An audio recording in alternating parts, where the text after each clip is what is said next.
Good to see you. I know.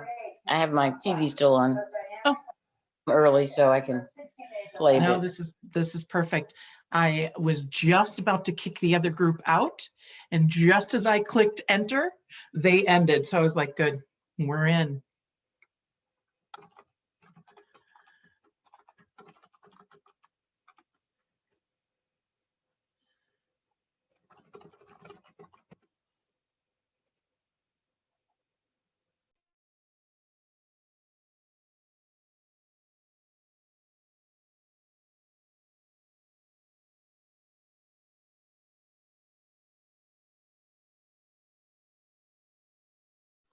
It's going to a conference at home is requires a lot of planning ahead, which I've not done, as in I need some food. Get something for dinner tonight. And it's a long day too.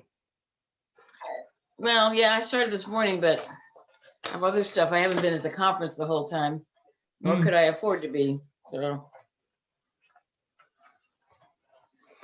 it makes me think that if you were actually in, where was the conference supposed to be? I guess Baltimore, maybe. Okay. But all of these things, like people are saying, oh, I couldn't come because I had to teach. I'm like, well, you're supposed to be at a conference. Make someone else teach. Yeah, but you know, you don't, if you're not going to be at the conference, you can't cancel the class. That's why for Sekou, I had to harass him about the, you know, Facebook Live yesterday, because my class was the same time as my panel. But at least it was recorded, so I think they were trying to get on, clearly, because they were emailing me and all sorts of stuff.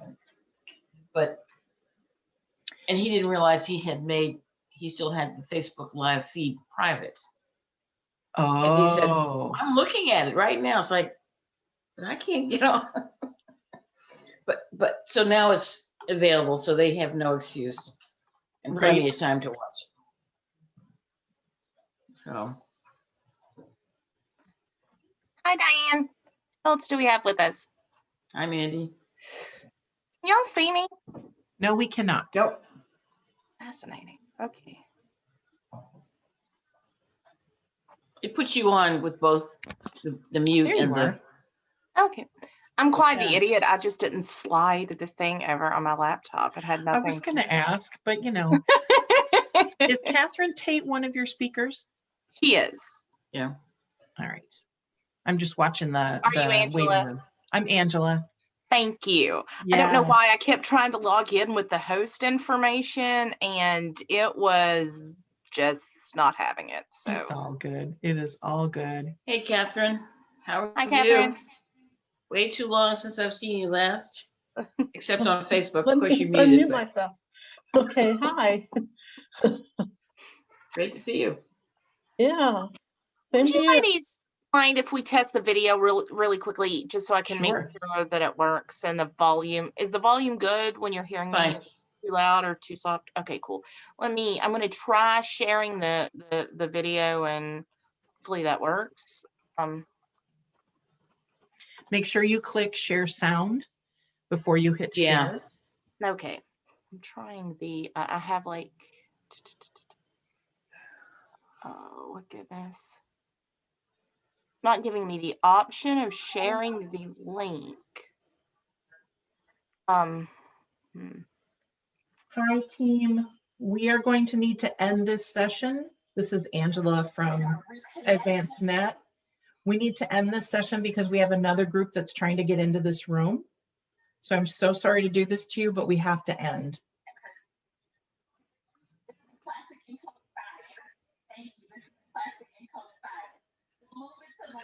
Right, or to the bar. I've heard the bar is popular.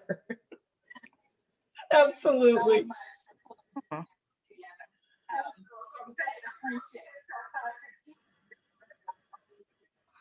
Let's see. Angela, it's not giving me the option of sharing my internet browser with you. Maybe I can just download the video and share it that way. I'm gonna put y'all on mute and see if I can do that quickly.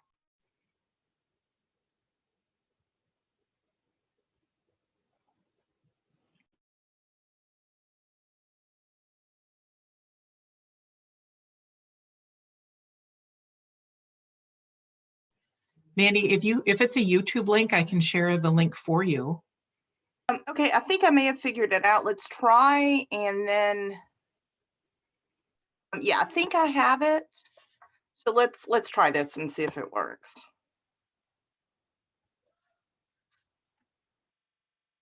Is that good for everyone?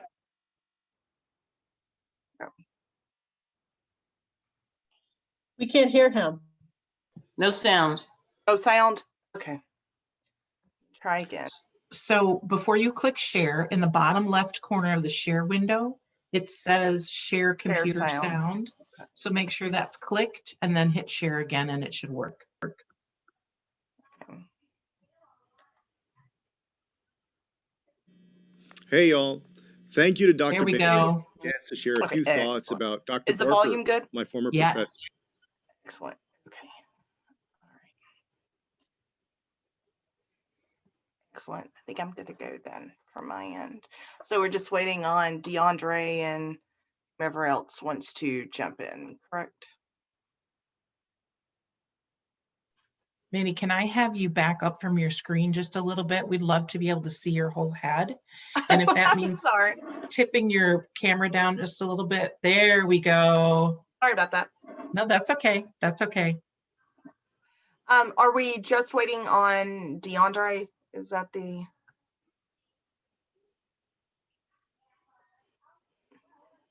It's only 5:09, so. That might be why.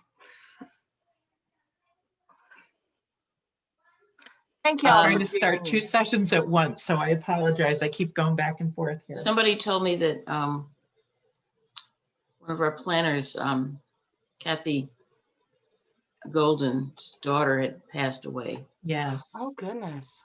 Yeah. Do you know anything about what happened? No. No, I haven't heard anything. Sekou had sent us the note. Oh, goodness. Jeez. I just heard it, but nothing, no details, nothing. Was it sudden, Diane? I would think so. I don't think she's been ill. Oh, wow. It might be COVID. But no one knows, I guess. Wow. Yeah, I don't know. Poor thing. We're here for you, Hoda.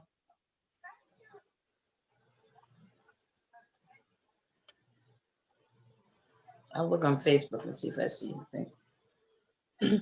Up to 60 degrees today here in Rhode Island. So we're going to have cold weather next week, but Wow. we had really warm weather today. Wonderful. 60 got almost close to 70. So Wow. I did a small walk outside, but you know, next week the weather is crappy. So This is a point at for which I thrill. should keep my mouth shut since I live in Florida, right? yeah. So, Just keep it. Mhm. Yeah, you didn't go to the beach today, did you? no, I would have liked to, but I had a panel this morning. Actually, most of my day is going to be spent trying to keep my dog and my children out of here. So I apologize for that in advance. My youngest is a toddler. So Oh, yeah, that's hard. yeah, this whole understanding that mama is trying to work. And I mean, I work mostly from home anyway, but yeah, this increased work from home has been difficult for him. He just, well, she's right there, right? That's all he understands. she's right there. Yeah.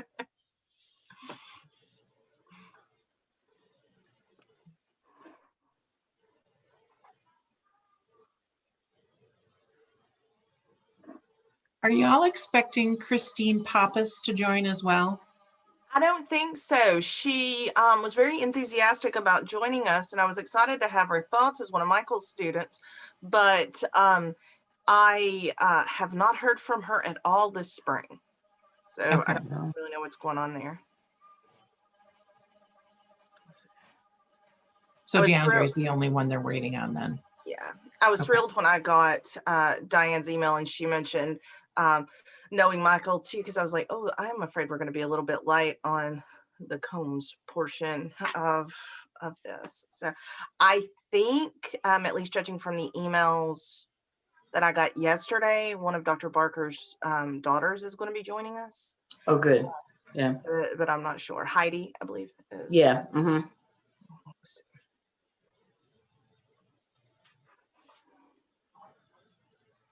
So my goal is to just sort of introduce all of you guys, and then let those of you that are far more qualified to do this than me sort of take over.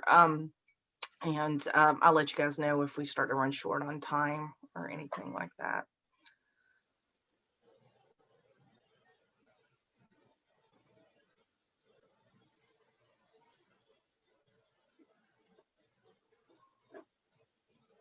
We're not going to be able to see the list of people who participate. Yeah, I had that this morning, but I don't see that now.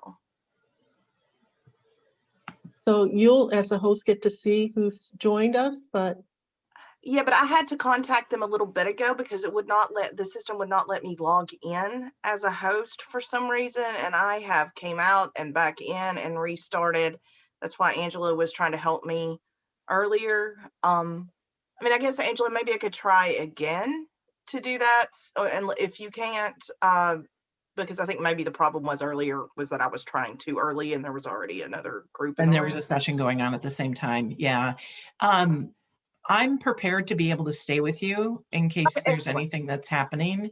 So, Excellent. So you can Yeah. you can admit and let people in. There's Yeah. no one waiting presently.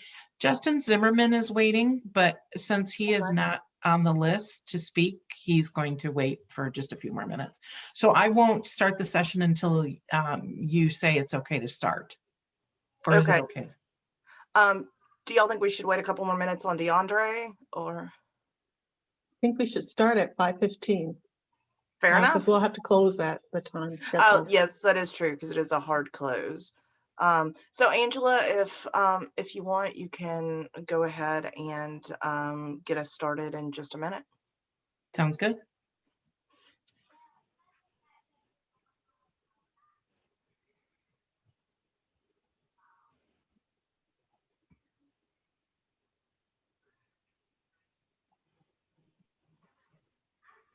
Are we ready to go? Is everyone ready? There's DeAndre right there. Oh, fantastic.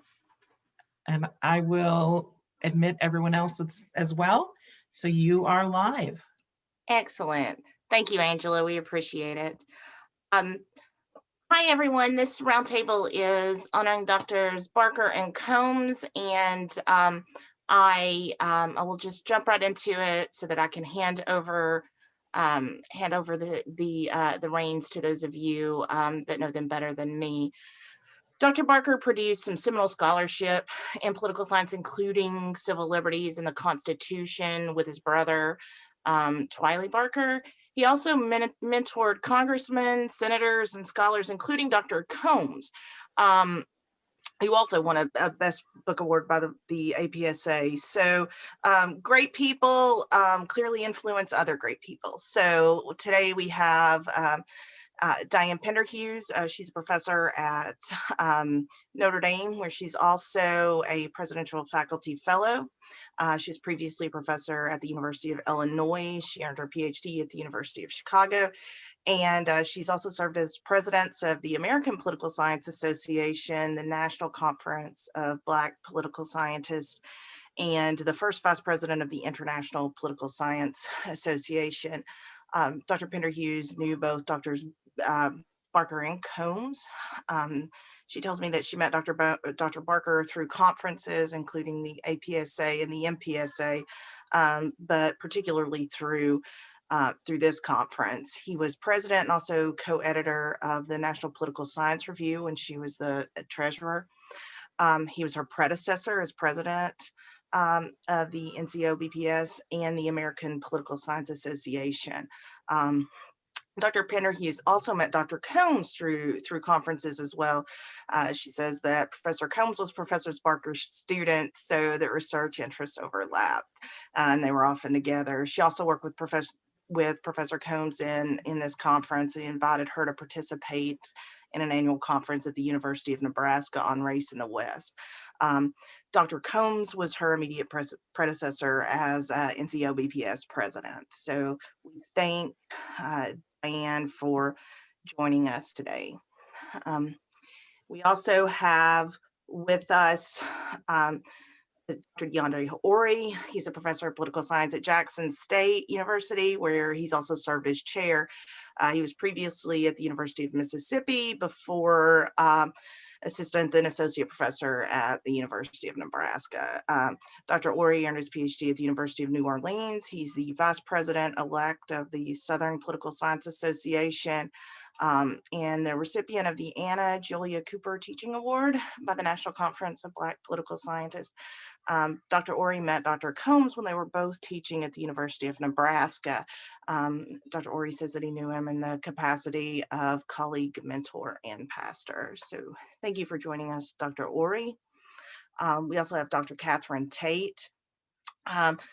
Dr. Tate is a professor of political science at Brown University. She also served as a tenured faculty member at the University of California, Irvine, Ohio State, and Harvard.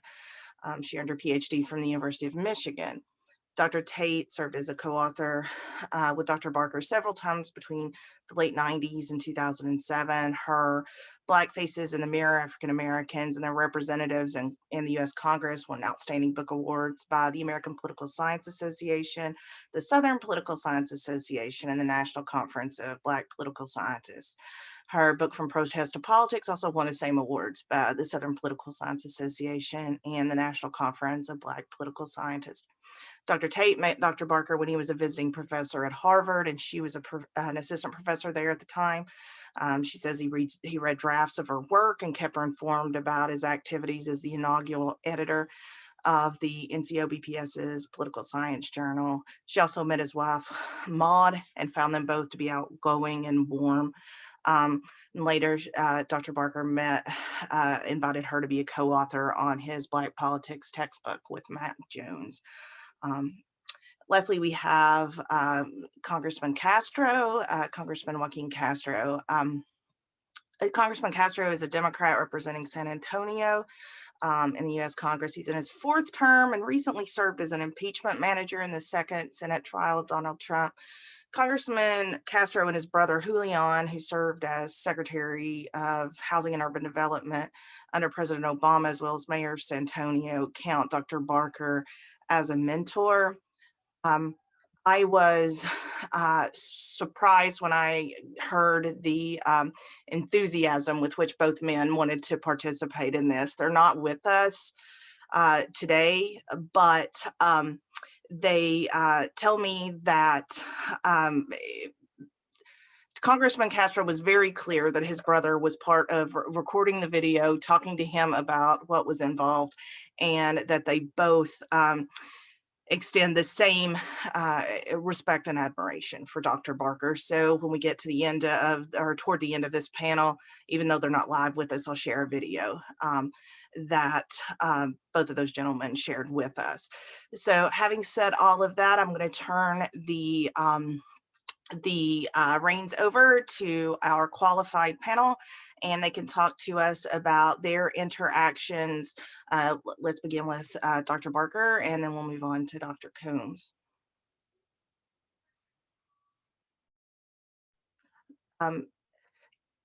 Diane, since you had some interactions with both of them, would you like to begin? Okay.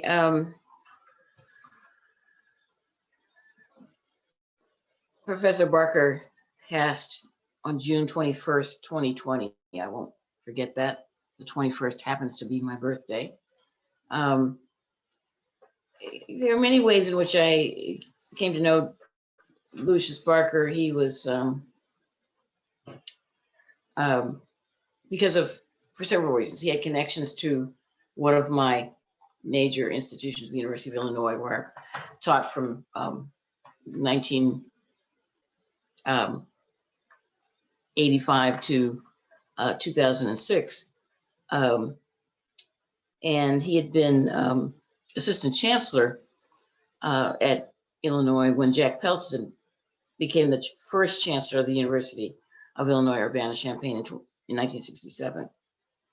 The Paula McLean Perry biography list for PS lists his years at Illinois as 67 to 69. It was during those years that Project 500, something that is described as the first year when the university sought to bring 200 African American students to campus, when that began. It was a group of 568 low-income students of color, mostly African Americans, the first significant integration on the Urbana campus, although there were African Americans there in the early 20th century. At that point, the University of Illinois was only one campus, and it's where Lucius Barker and Twylee Barker earned their PhDs in political science. Lucius in 1954. He had been at University of Wisconsin, Milwaukee, came to Illinois from 67 to 69, then moved to Washington University, St. Louis, where he was department chair. He joined Stanford's department in 1990, where he became chair of the department twice. So even though I was not at Illinois when he was at Illinois, Michael Preston was at Illinois and was a good friend of Barker. So when I left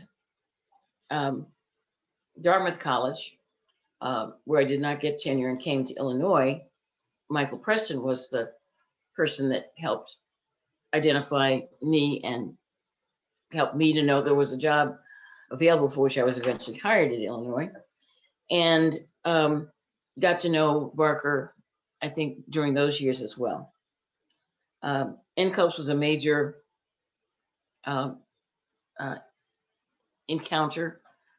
organizational encounter for me with him. The Midwest Political Science Association, when you teach at Illinois, you never avoid going to the Midwest. And so Lucius was president of NCOPS. He was president of the Midwest Political Science Association in 1984-85. And Michael Preston served as program chair that year. And then, of course, he was president of the American Political Science Association from 1992 to 93. And all of the activities in which we engaged, the NCOPS Journal, the National Political Science Review, began to be published in the 1980s. And he edited it. He was the founding editor, and through 1992, when Matthew Holden assumed the role, that was recently renamed the National Review of Black Politics. I'll mention, how long do I have? I'm talking too long. I can give you a couple more points and then I'll pause and open it up to the other panelists about Professor Barker. I traced several memorable evenings to discussions with Lucius, Michael Preston, and others in the APSA, NCOPS in the Midwest. I remember an evening at Lucius and Maud's home when he was at Washington University. I think this would have been around 1983, when we were discussing what type of political strategy was appropriate, whether anyone should run for the presidency, anyone Black, that is. Nick Nelson, Michael Preston, and others were there. There was strong opposition to anyone Black running. But that contrast began to shift not long afterwards, when Jesse Jackson actually ran for the Democratic nomination in 1984. The extent to which that shifted rapidly was dizzying. Lucius took on the excitement of observing that campaign and writing his book, Our Time Has Come, a delegate's diary of Jesse Jackson's 1984 presidential campaign, which was published in 1988. His involvement was really quite extraordinary. So that's enough for now. I mean, I have other things to talk about, but there are many other people who will want to talk about him. So, Catherine, would you like to add to that? I know you mentioned both Maud and in your comments to me as well. You said Catherine, right? I didn't hear you at first. Okay, so I met Lucius Barker for the first time at Harvard University. He was a visiting professor of government at that time, and I was a second year assistant professor there at Harvard. He was outgoing and talkative, very friendly individual. His office was down the hall from mine, and he worked in it daily, and so I was working in my office daily too.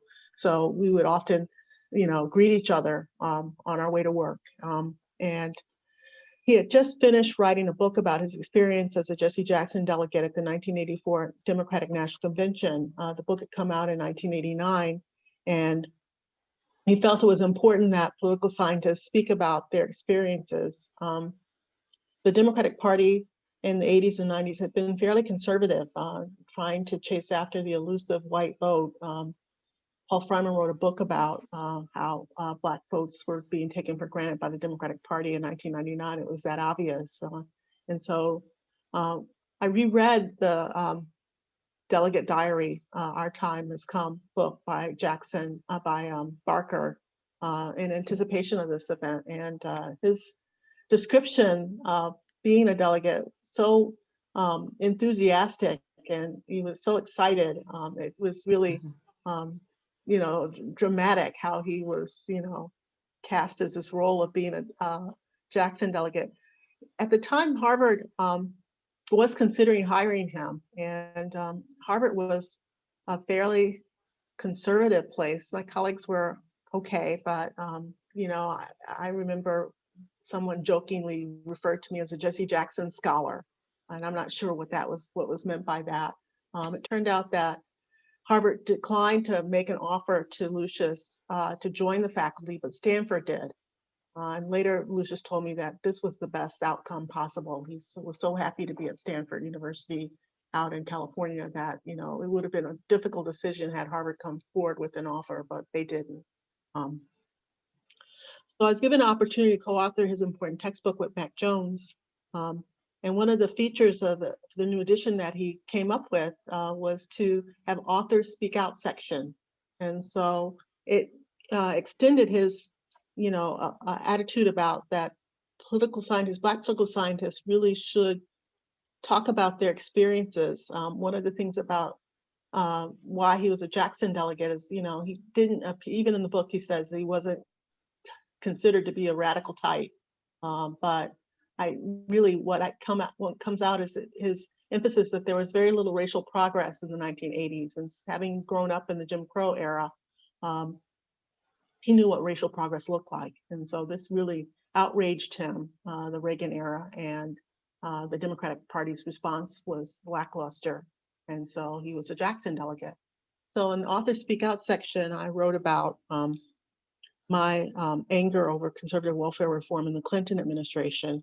But I think that we would benefit from a kind of Barker approach today if we talk about the Obama presidency. It's sort of a quiet elephant in the room in terms of how Black politics politics scholars are going to evaluate that presidency. Was it transformational or was it merely symbolic? I think there's all sorts of perspectives that we could, I think, learn from if we put together something like that and then dedicated it to Lucius Barker because he's the original, he's the original inspiration for this idea. But I think that, had Lucius been able to live longer than his 92 years of age and remained in good health, he would have been able to participate in it. We're losing these people who had Jim Crow experience in the profession. They're gone for the most part. And so I would recommend that people go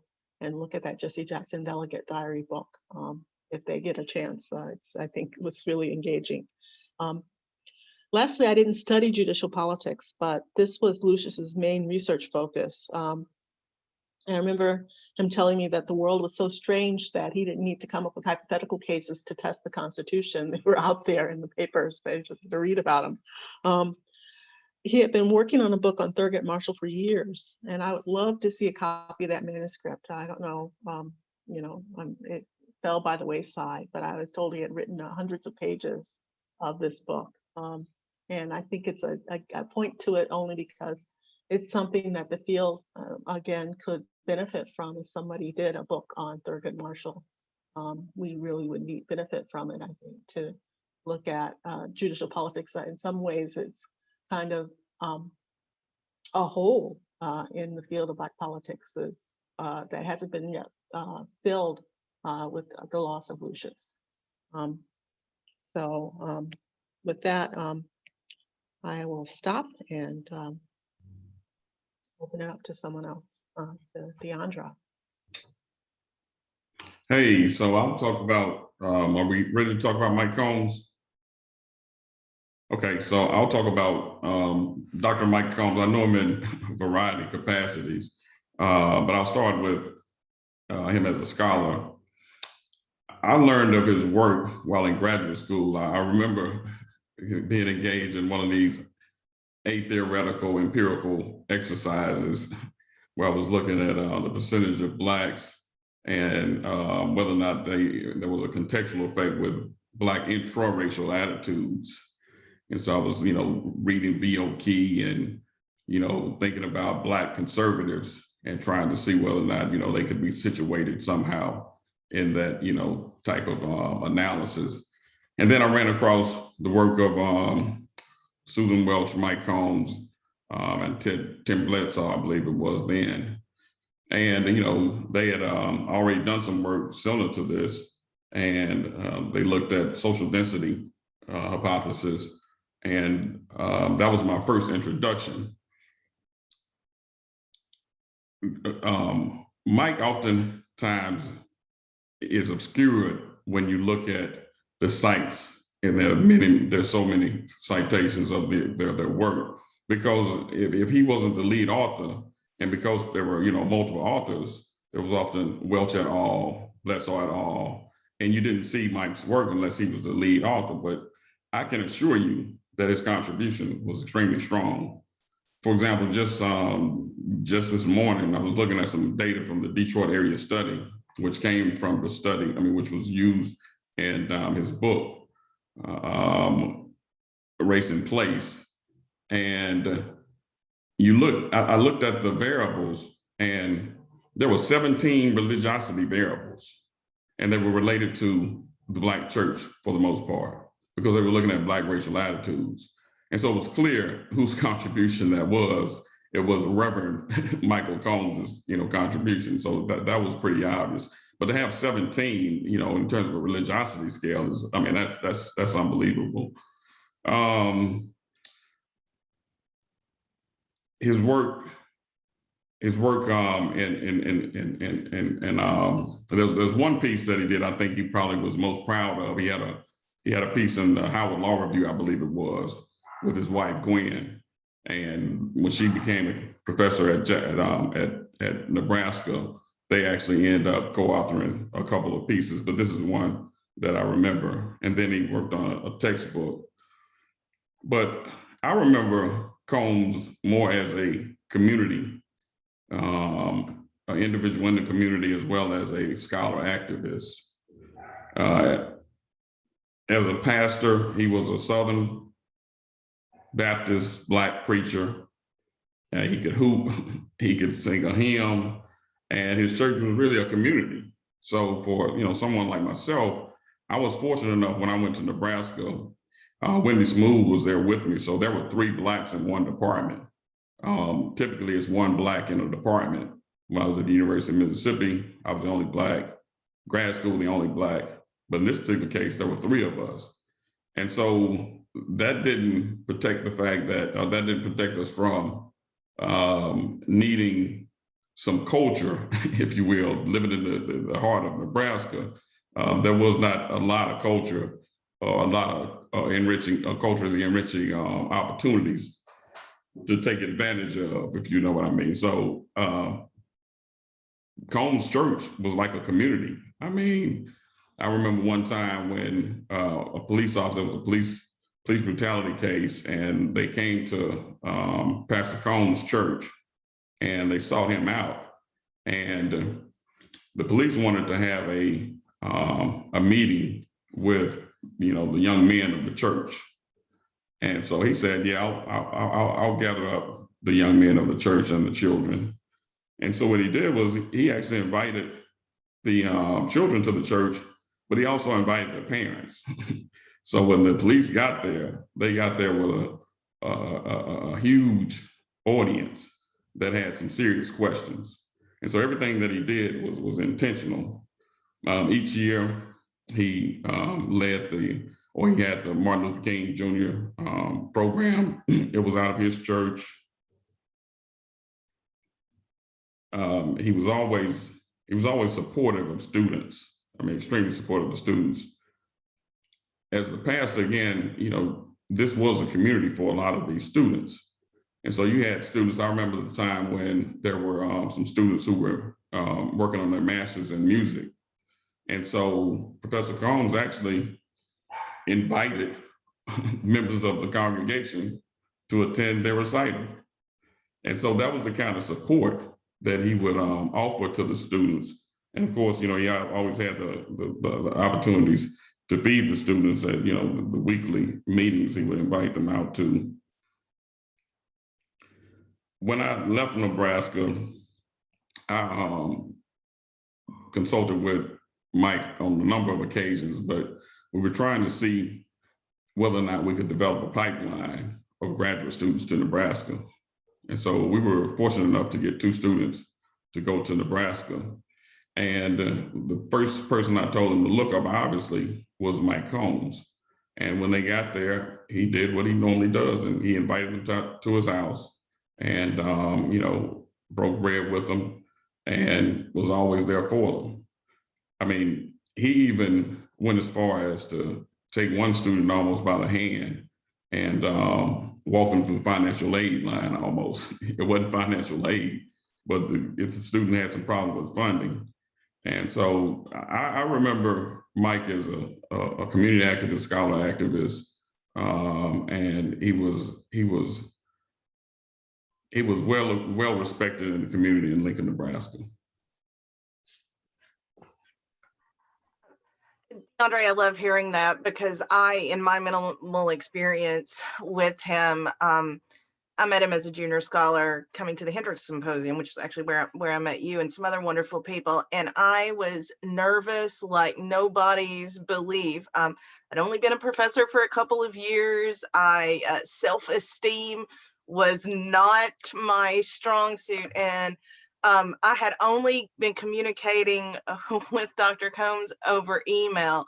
And I don't know if he just sensed that I felt like a fish out of water or that I was the self-conscious type, but the man immediately bear hugged me and just made me feel so much more comfortable, you know, as this child that was having a hard time looking people in the eye that could not refrain from saying y'all every other word. And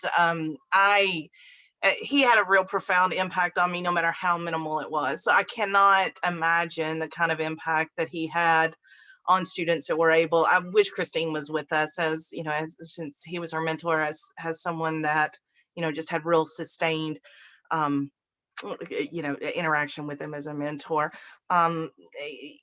Diane and Catherine, would you guys like to add anything about? Let me just say this. You brought up probably the most important point, the personal point that I forgot. I don't know how I forgot. This is probably the most important point.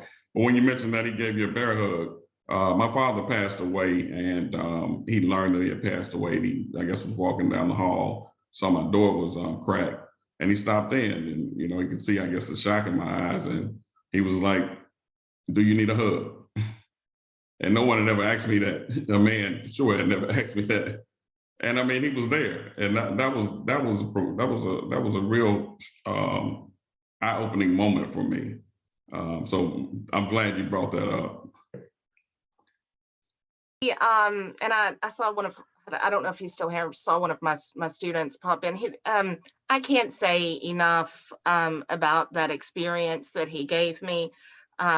as a white woman that teaches Black politics, I'm oftentimes trying to figure out how to, because there's so many ways in which I can't relate, and I'm trying to figure out, how to help my students as best as possible.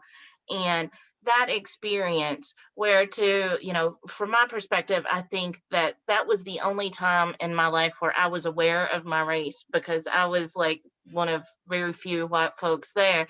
And so when I'm talking to my students and I say, you know what, this was an incredibly welcoming experience. And it's the only time I've ever been aware of my race. So when we talk about helping students, we need to take a step back and say, those of us, that are white, we need to take a step back and say, wait a minute, what if it's not a welcoming experience and you all of a sudden become aware? And I would never have had that opportunity or the opportunity to hear Dr. Barker speak were it not for Dr. Combs.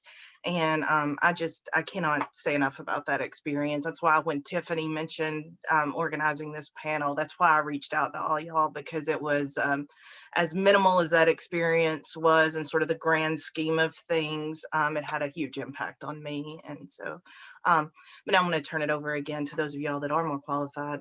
Diane, Okay. Catherine, would y'all like to add anything? Yeah, so in preparing for this and responding to your questions, I had to look it up and see that, of course, I'd worked with Professor Combs through NCOPS as well, and a variety of other political science settings. But I had, the years have gone by, I'd forgotten that he was my immediate predecessor as president of NCOPS. Paula McLean followed me, but Michael Combs preceded me. Which meant we worked together on many things, getting and sustaining the journal, getting that going, and working on financial issues for the association.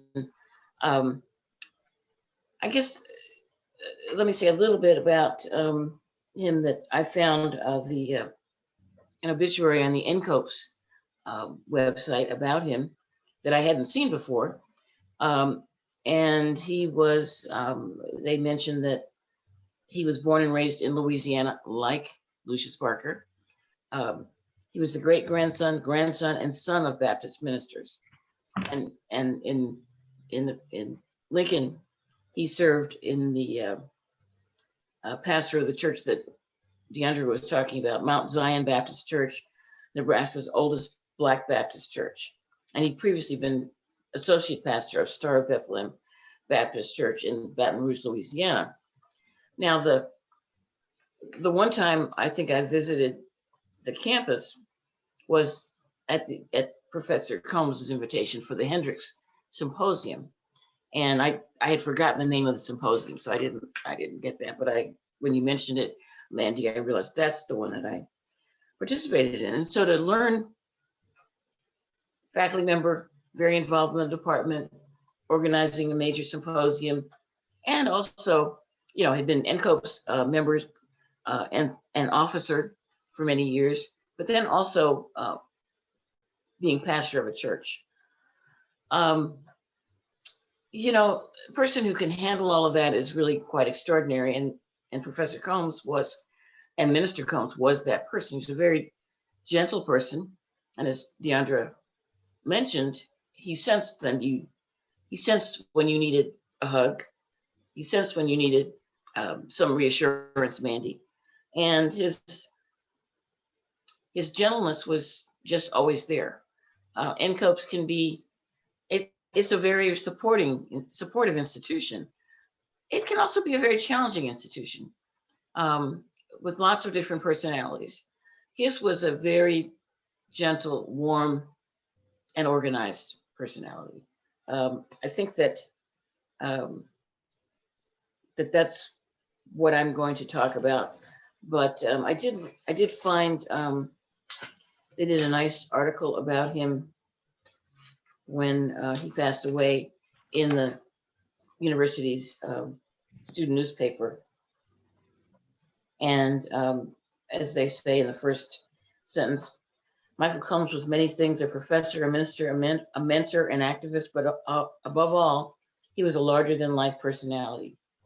I was not pleased to hear that the department had announced his death in a tweet on September 2nd, but they talked about his legacy. So he was a person who was a memorable and a genuinely warm person, and a major contribution to the life and intellectual stability of NCOPS as an organization. So it was very painful to learn of his passing this past September, because he was, as far as I was, well, it's not that as far as I was concerned, in comparison to me, he was a young man. So it was really shocking to learn of his proceeding, his loss. I also forgot to mention that, I mean, you know, as an advocate for the community, one of the last things that he did, he actually ran for, I believe it was city council. Oh. Right before he passed away, or the state legislature, one of the two. Wow. Okay. How do you find the time to do all that, right? Like That's my point. Exactly. Right. As well as being a major, pastor of a major church. Yeah. If the panelists don't mind, since we're talking so much about compassion and as students as well, I think that this would be a good time to share the video that Congressman Castro sent relating to Dr. Barker. And again, I want to point out that this video is Congressman Castro, but he was on the phone with Secretary Castro right before he recorded it, and they wanted to make sure that I knew that when they gave the video to me. So I'm going to attempt to share my screen again. Hopefully everything will work well. And Hey, y'all. Thank you to Dr. Bailey for this chance to share a few thoughts about Dr. Barker, my former professor. I'm Joaquin Castro, and I represent my hometown of San Antonio, Texas, in the U.S. Congress. And to be honest, but for my education at Stanford University, including class with Dr. Barker, I wouldn't be in this position today. My brother Julian and I grew up on the west side of San Antonio, a predominantly Mexican-American community of hardworking and humble families, many of whom never had a chance to go to college. And so for us, moving to Palo Alto was a very big step. In Dr. Barker's class, we found both comfort and confidence. He was a very engaging lecturer, funny and relatable, and he always drew you into the conversation and the discussion. And after class, he would take extra time to talk with his students, including the two of us, my brother and I. He asked us about our aspirations and encouraged us to go into politics if that's what we wanted to do. And he was a great professor. And I'll always remember Dr. Barker as a brilliant educator, a kind teacher, and most of all, as a great man. And at a young age, he gave me the gift of encouragement, inspiring me to believe in myself and my aspirations. I was also not the only beneficiary of his great teaching. He helped hundreds of young people throughout his tenure, and I'm grateful for the difference he made in my journey and the journey of many other students.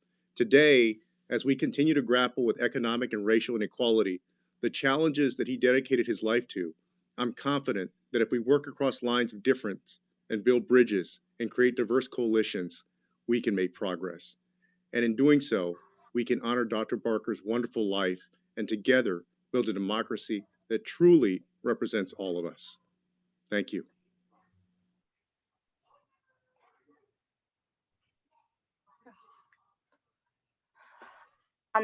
I hope everyone got some great video there. I think that Congressman Castro's enthusiasm about putting this together, about communicating his positive experience with Dr. Barker as a mentor speaks a lot. I know that in the there was an obituary in which Cory Booker also spoke to the positive experience that he had with Dr. Barker. Diane or Catherine, if you guys know of any other sort of mentoring experiences, obviously Dr. Combs was mentored by Dr. Barker. Please share those with us.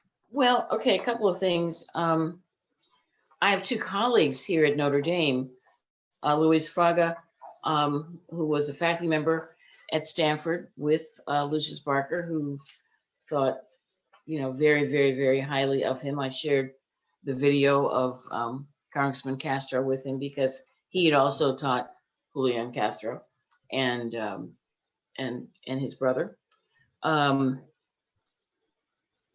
My other colleague, Ricardo Ramirez, was a graduate student at Stanford, where he was taught by Louis Fraga, but was also taught by Lucius Barker. So there's a nice little network of people here at Notre Dame who had worked with Barker as peer faculty member, but Fraga was an associate professor, moved to University of Washington, Seattle, where he became full, and where Ricardo Ramirez earned his PhD. So they're always very, they were always very engaged with him and attentive to his health in the closing years of his life, and were important colleagues and friends as well. The other thing I wanted to do was to emphasize the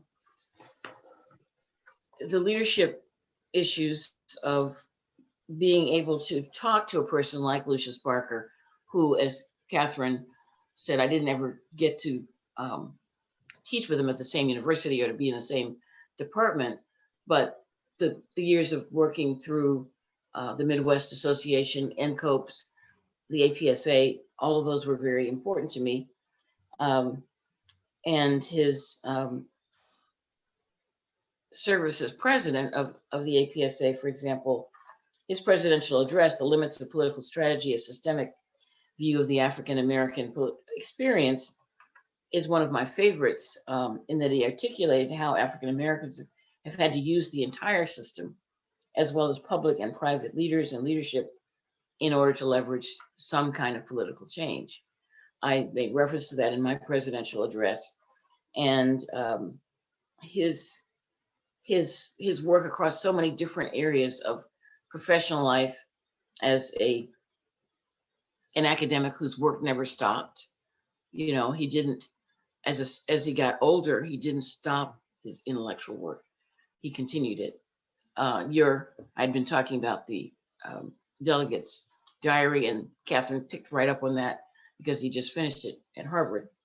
When I was president of the American Political Science Association and gave my presidential address, as it turned out, that evening was when Obama, president, about to be Democratic nominee Barack Obama, was giving his address in Denver that evening. And Lucius apologized, but he was in Denver for the presidential, Obama's address to the Democratic convention. So that involvement in political activity and being on site was something he didn't want to miss, even in 2008. So I think that's enough for now.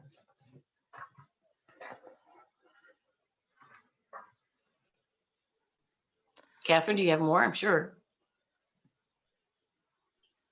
Well, again, I think that, this losing Lucius, of course, a member of his generation, I think is, I think real loss for the profession. So I think he was more impatient for racial change than I think most of us were. Not complacent, but I'd say that, he really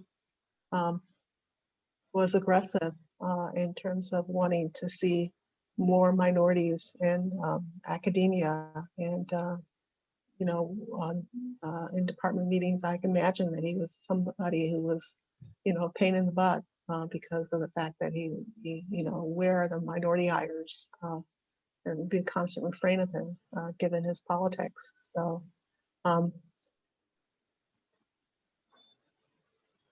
I met Michael Combs very briefly, and again, he was a gracious individual. I think I appreciate Deandra's point that in urban politics, he was really one of the leading empirical scholars of, how cities are changing with respect to race relations. And so I think, it's a huge loss there as well that we lost Michael Combs as well. Andre mentioned Wendy earlier, and I just realized that Wendy has joined us. Wendy, would you like to add anything about Drs. Barker or Dr. Combs? Oh, sure. I had the pleasure of serving on the faculty at Nebraska alongside DeAndre and Michael.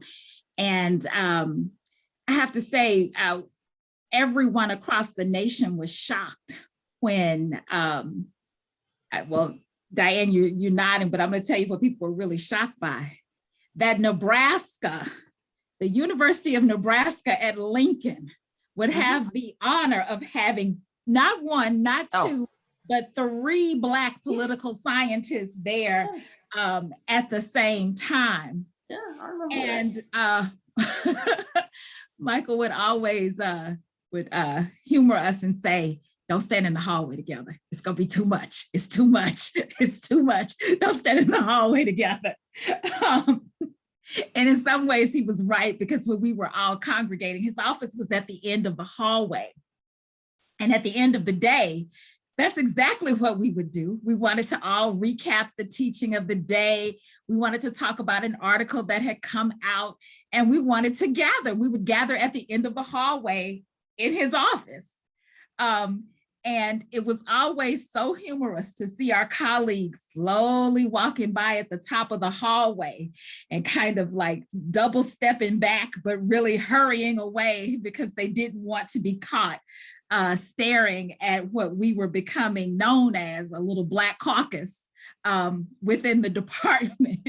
But I start off with that humor because that very much captures Professor Combs' spirit as a very serious man, but a very earnest and very humorous man as well. And he would always want to get you with a joke or get you caught up in a joke. And, he would laugh, and then you would have the relief to laugh along with him, because you would see think something tragic was happening in your own world by something he was humorously saying to you.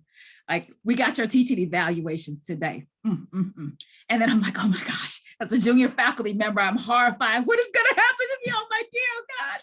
And he's like, kid, you're knocking it out the box. You scaring people, you're teaching so hard, and so things like that. But a real giant in the community, not just on the university campus. His church was, so I'm going to make the claim, but we know there are not a lot of Black people in Lincoln, Nebraska. But if you weren't sitting in his church on Sunday morning, you missed a huge opportunity to connect in and be in fellowship and in community with other Black folks there in Lincoln. Because it was a welcoming space for those who were listening and highly attentive to his sermons, and those who were just there to socialize. We all had a space in the big tent, so to speak. And people knew him for being the kind of steadfast leader, a strong voice on a number of different community issues. And because he had that community community pulpit, he was able to say things and communicate messages on behalf of Black people and disenfranchised folks in Nebraska. And he used that pulpit effectively to do that. So it was not uncommon during election time to have him preach very direct sermons on the importance of voting and civic participation. And his church was very much a civically engaged community space. I'll also say he's a fantastic mentor in terms of a gentle hand guiding and telling you what you want to rethink as you're moving through things. I taught maybe my second year, he was on leave, and I taught his Black politics class for him. And when he got back, I told him, please take it back. Like I was not going to contest or want to take it because I knew I was following a real giant in the delivery of that course, and he was legendary. And I stepped in as this, junior professor coming into this class. The students had heard about someone else. And that was very clear that they were expecting him. So when he got back, I handed it over very directly back to him and to say, please, please take it. They're longing for you. And he had tons of jokes around that, but he also helped me in terms of developing my own courses that would help me to speak more to my own kind of style of Black politics and how that could be read by Nebraska audiences in a certain way. So that was always those kinds of things were always very helpful. I'll let you all know he wrote brilliantly, but he wrote on yellow notepads, longhand. The books were written, yellow notepads, longhand, stacks and stacks and stacks of them in his office. And this was just a few years ago. I'm not talking a long, long, long time ago, but that was his style. And I asked him about it. And he said, you can never lose a thought on a yellow notepad. You can never lose a thought, never lose a thought. So I understood that his sermons were written in that same longhand style, but incredibly gracious, incredibly generous, very befitting to call him a giant. And a quiet giant, I would also add, because he didn't have to be always out front. And I appreciated that about him as well. So I'll stop there.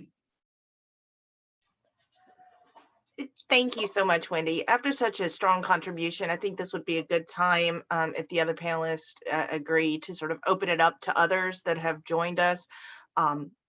Please, if any of you have any thoughts.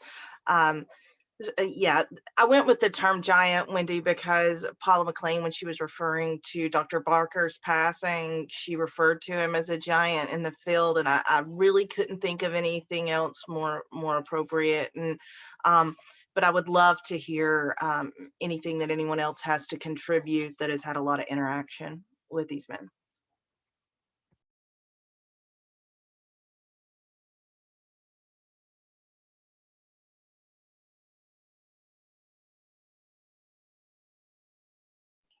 Well, I'll say that when Lucius was at Harvard in 1989 or 1990, he decided to learn how to use a computer. And so Harvard bought him a computer, and he had it at his desk, and he typed in information on the computer. He had been, I guess, with secretarial support up until this point, but he did learn. He would call me into his office at times because he lost a file. And this is right when Windows was only getting up to speed. You had to, manually type out under the DOS drive, the name of the file with the right extension, or you couldn't see it. And so I was telling him how to, show him how to, write notes on sticky pads and put them on around the computer, tape them up to shortcuts to get to his files. But he did learn how to use it when he was at Harvard. And so it's interesting that Dr. Combs know. Catherine, I will say, I knew that he knew how to use the computer. He chose not to. It was a kind of, it was a flourish of his style. And you could see, his circles and his emphasis and points of emphasis in his notes. Now, I had no privy to who actually typed everything up in the end, because I know that they had to be translated eventually. But I think that kind of tactile connection to the work was special to him. And just kind of a tidbit of kind of knowing him.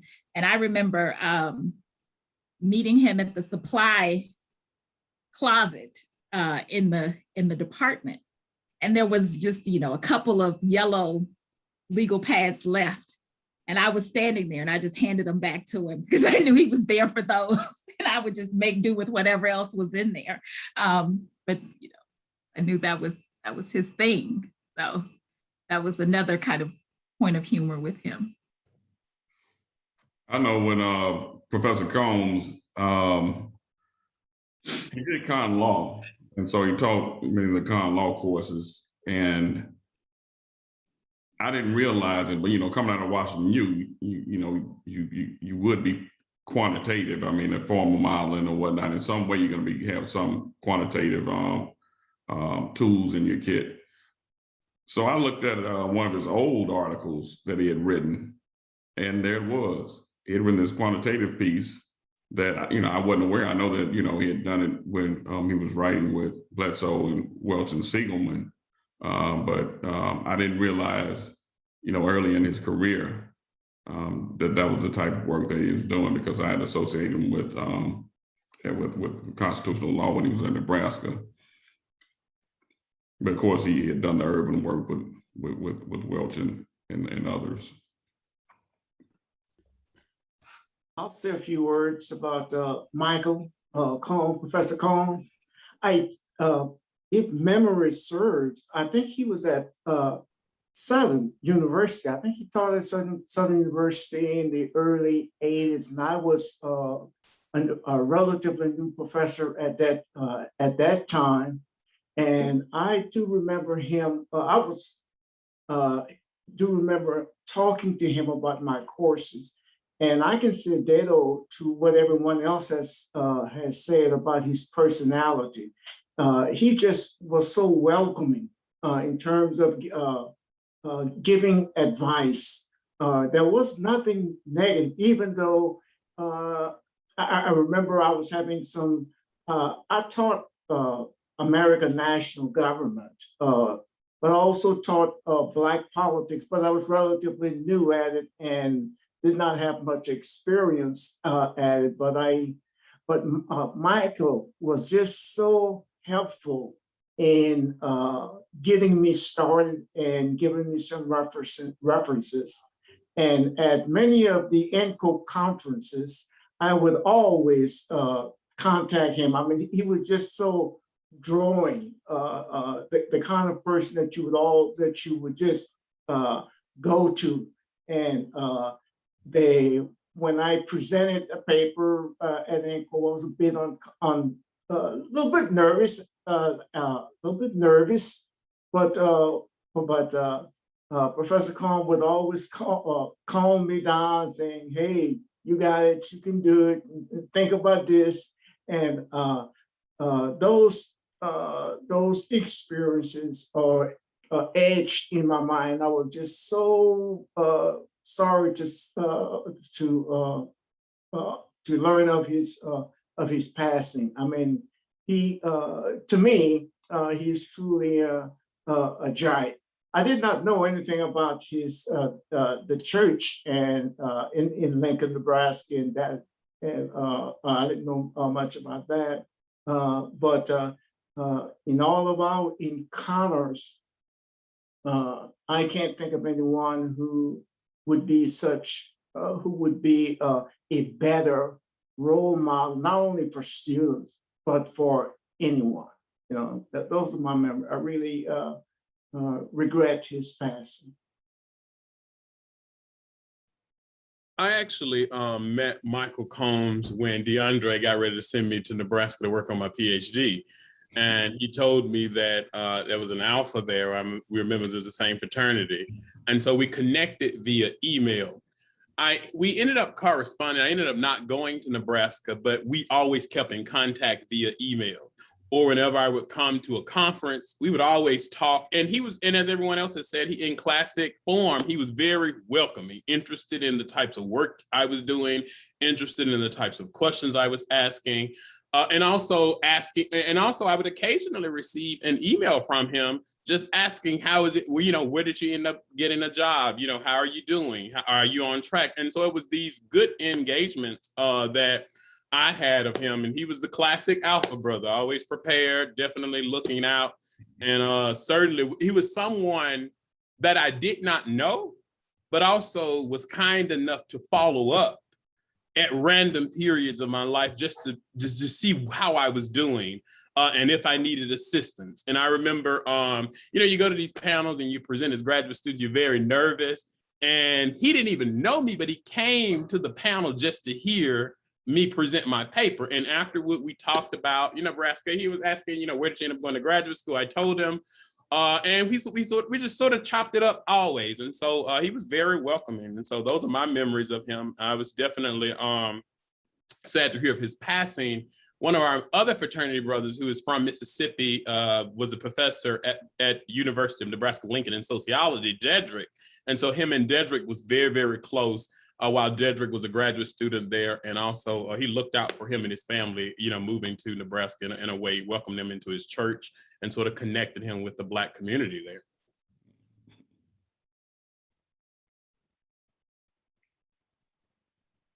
Thank you, Emmett. Does anyone else have anything that they would like to share?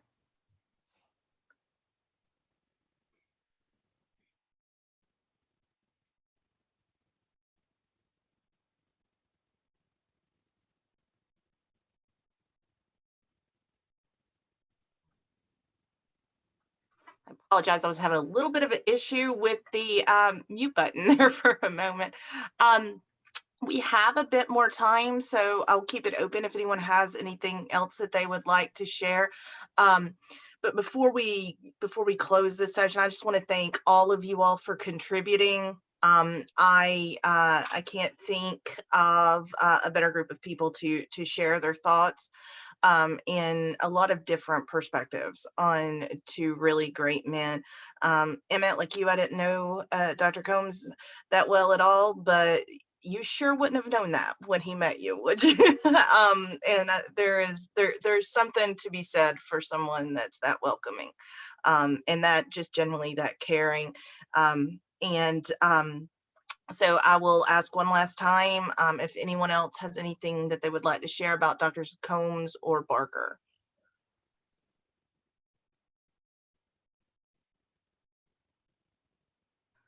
Okay.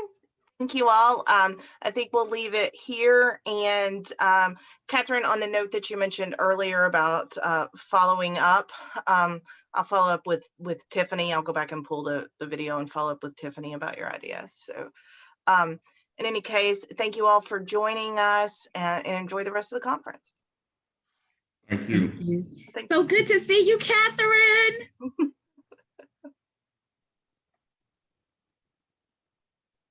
You're on mute, Diane. And good to I've seen you earlier in the conference. Okay.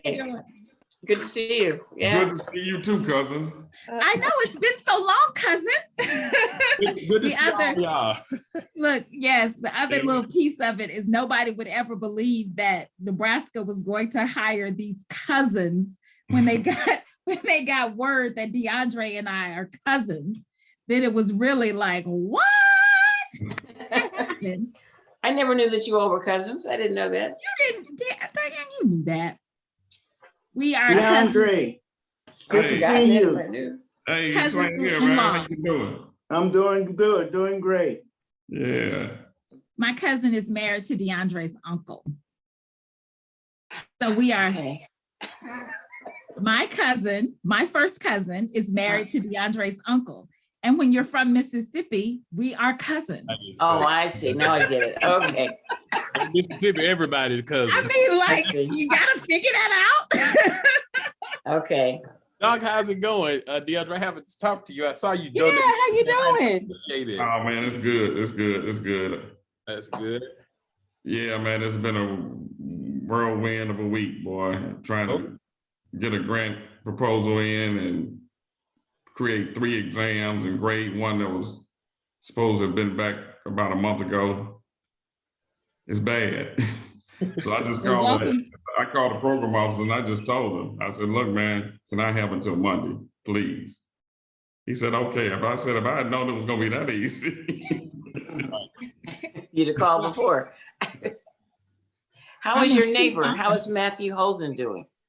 He's doing, I haven't checked on him. I talked to him about a month ago in the store. He literally lives right behind me. Yeah, that's what I thought. Yeah, neighbor, he said neighbor, yeah. and I need to call They him. hang out at Kroger. Yep. That's where I always see him. He shops at Kroger all the time. So whenever I'm home, if I go to Kroger and I don't see him, Uh-huh. it's been a disappointing visit. Well, one day we were at McDade, the other grocery store, and we didn't agree on a point, and he just stormed off. Oh. And that's Matthew. There are many points in which I know he's not going to agree. Ugh. Oh my God. Well, That's, DeAndre, did he leave his cart? Did he leave his cart? He had his groceries already out. Yeah, Doc, he gets ornery sometimes with me. Oh Lord, he gets ornery with everybody. It's not you. Okay, thank you. No, it's not you. And I actually went to grad school. I was in grad school in Chicago, and I had a very good friend there named Maja Jackson. And I don't know, one year Maja called me. She said, "Do you know a political scientist named Matthew Holden?" I was like, "Yeah, I've known him for 20, 30 years." She's like, "Well, that's my cousin." And then the same year, Matthew calls me and says, "Do you know a physician named Maja Jackson?" "Yeah, I do. I've known her for 20, 30 years. They're cousins. Their mothers were, I think, cousins, or their grandmothers were cousins. I'm sorry, their grandmothers were sisters." And so he doesn't always get along with her either. It's not you. It's just, he's a lot of work. Don't tell him I said that. No. But he's a lot of work. Yeah, that's for sure. Mm-hmm. But I'm gonna call him today, actually. Yeah, please. Yeah. If you have time. If you have time. That's always a challenge. Look at this. This was the last thing I had today. Because he does, it's not like he's saying good to see you. It's not like he texts you back in any kind of speedy way or anything like that. I have to get in line. I do better texting Aaron. Thank you. It's all good. I love you to pieces. You're trying to say I don't respond? Just a little bit. It might be kind of delayed. You do respond. It just might be kind of delayed. Well, you know why? Well, yeah. It's on the 20. You need a little clause at the bottom that says you will answer it within the next 24 hours. Don't get excited for rapid response. Emma, how you doing? Oh, I'm doing pretty good. They just working me to death. That's about all. But so far, keeping my head above water. I forgot you gonna go to Nebraska. Well, I was trying to see whether or not you had done the summer program. The summer program? Which summer program? You didn't do a summer program up there. You just were gonna go up there for school. I was gonna go up there for school, and the Hendricks Symposium is where I think I did the Hendricks Symposium. Oh yeah. We should have talked. Did you mention that, DeAndre, before I got on? The Hendricks Symposium? Diane mentioned it. Oh, okay. It was every year, right? You had it every year. I think every other year. You had it every other year. There was a different sponsor, so you could apply for the funds. Yeah. I see. And I'm thinking I met Emmett at the Hendricks Symposium. Now that brief, I'm starting to think like all roads sort of, I remember you from somewhere. I can't remember where. And my memory is really, really bad. I can barely remember what happened yesterday, but you look familiar. It may have been. I've got 3 kids. I don't, it's, yeah. Back then I just had one. I could hold stuff in my head longer. This may or may not be an appropriate time to ask this, but since Joseph and Emmett and DeAndre are on here, I can't see who else is. I would love it if I could work with some folks to do something at VSU about Black men in the discipline. We have a lot of young Black men that are majors in our department, but they'll tell me they don't really have anybody they can relate to. Like, we have Dr. Pufong, but he's African, but he doesn't talk like them, and they don't feel like they relate. Mark's a great guy, but they don't feel like they relate to him as much. I think it would be great to them to see some other Black folks in the discipline. If y'all could, would be willing to maybe work with me on some sort of, virtual talk or something like that. We have a lot of first generation college students too, and I'm really constantly trying to figure out how to, give them the confidence they need. I don't know how to do it sometimes. So if y'all would be willing to do that, I'd really appreciate it. I'm going to slip off to Ashley's panel. I'll see you all a little bit later. All right. Okay. Have a good one. No, I know Mark Coupon. so I know you need a little help. So no, I'd be willing to. Yeah, definitely. I'll drop my email in the chat and we can probably arrange to talk offline in more detail about it. Yeah, I really appreciate that, y'all. We sort of have my classic example is we had a wonderful young man, and granted, he was an All-America football player, so he did have some other options. But just the mind of a political scientist and just, trying to figure out like how to get him to be, you know what I'm saying, to be to want to get more involved in the discipline and talk about the discipline. And I kind of feel like there's a lot of others out there that just don't speak up enough because they don't have, they don't have someone they can relate to, if that makes sense. Yeah. So. No, I'd be willing to talk to him. Just just email me and let me know how you. I put my email in the chat too for you. Thanks, Em, and I really appreciate it. And then, any of y'all that would want to, I really, I would appreciate it. Like I said, we have some really bright kids, but just getting them confident in their ability is, I don't know if any of the rest of y'all experience that, but it can be challenging at times. Do they ever do this? Do you ever have them apply for the summer program, summer research programs? I haven't as yet, but to be honest with you, I'm just now learning about all of this stuff. This is my first time participating in the conference. My anniversary is March 10th.